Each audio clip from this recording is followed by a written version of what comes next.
السلام علیکم ورحمۃ اللہ وبرکاتہ۔ بہت سارے لوگ ایسے ہیں جو اپنے رشتہ داروں کی قدر نہیں کرتے، ان کو طرح طرح کی تکلیفیں پہنچاتے ہیں، ان کو پریشان کرتے ہیں۔ حالانکہ اللہ تبارک و تعالیٰ نے قریبی رشتہ داروں کا اتنا بڑا رتبہ بیان فرمایا ہے۔ حقوق اللہ اور حقوق العباد کے بعد سب سے اہم رتبہ جو ہے وہ اللہ تعالیٰ نے قریبی رشتہ داروں کا بیان فرمایا ہے۔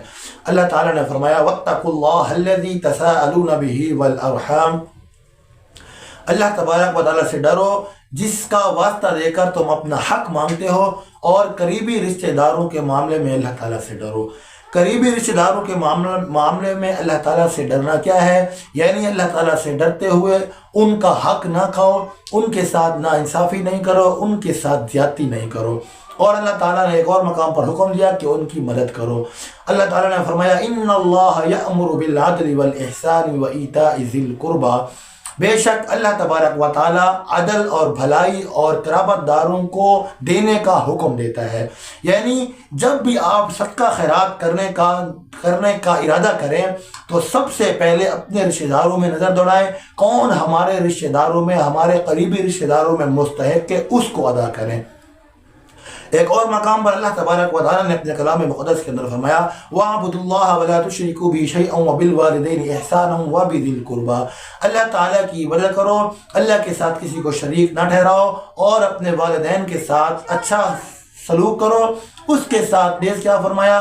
اپنے قریبی رشتہ داروں کے ساتھ بھی اچھا سلوک کرو۔ اچھا سلوک سے کیا مراد ہے؟ یہی اچھا سلوک ہے کہ ان سے بات کرنے کا طریقہ صحیح کا آنا چاہیے، جب بھی ان سے گفتگو کرو ادب اور احترام سے کرو، کبھی ان کا حق نہ کھاؤ، ان کی مدد کرو، ہر وقت پریشانی میں، دکھ میں، مصیبت میں ان کے ساتھ کھڑے ہونا ہے۔ ایک اور مقام پر اللہ تبارک و تعالیٰ نے اپنے کلام مقدس کے اندر فرمایا وَآتِ ذَا الْقُرْبَى حَقَّهُ وَالْمِسْكِينَ وَابْنَ السَّبِيلِ، رشتہ داروں اور مسافروں اور مسکینوں کا حق ادا کرو۔ اب رشتہ داروں کا حق کیا ہے؟ رشتہ داروں کا حق یہی ہے کہ ہم ہر پریشانی میں، ہر تنگی میں، ہر مصیبت میں ان کا ساتھ دیں، ان کو کبھی بھی پریشان نہ کریں، ان کا حق نہ کھائیں، ان کو پریشانی نہ آنے دیں، یہ ہماری ذمہ داری ہے۔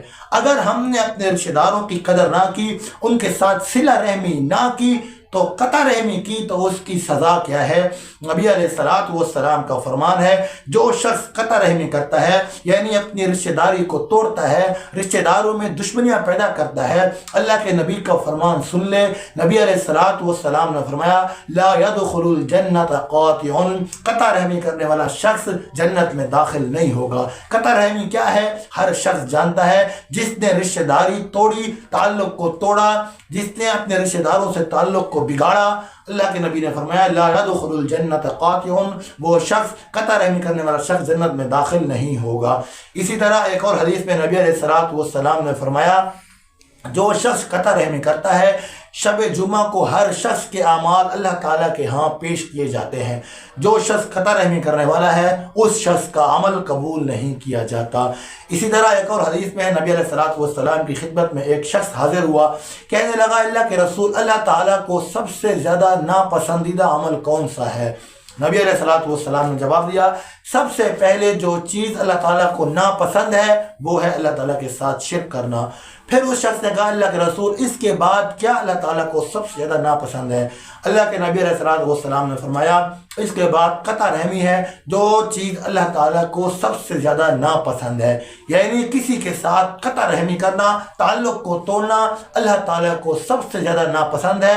اور اللہ تعالیٰ کو سب سے زیادہ پسند کیا ہے؟ صلہ رحمی کرنا، اپنے رشتہ داروں میں محبت بانٹنا، اپنے رشتہ داروں کو خوش رکھنا، اپنے رشتہ داروں کے حق کو نہیں کھانا، اپنے رشتہ داروں کے ساتھ تعاون کرنا، ان کی مدد کرنا، یہ اللہ تعالیٰ کو انتہائی محبوب ہے۔ اللہ سے دعا ہے کہ اللہ تعالیٰ ہمیں حق پر قائم کرنے کی توفیق، حق پر قائم رہنے کی توفیق عطا فرمائے۔ السلام علیکم ورحمۃ اللہ وبرکاتہ۔